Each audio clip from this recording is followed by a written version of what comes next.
Welcome and congratulations on joining Blue Sky Connections. If you're watching this video, you've been accepted and finalized onto the call center and you're ready to start working. Your next step is to complete the assessment. This test will consist of a multiple choice section as well as a voice assessment.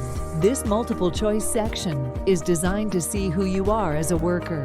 Remember, there are technically no wrong answers, but some choices are preferred over others. In the voice assessment, you'll read different paragraphs to check the clarity of your speech. Complete this in a quiet environment, allowing yourself 30 to 45 minutes. Failure to do so may result in a 30-day wait to retest. Once completed, you'll have access to various client opportunities to choose from.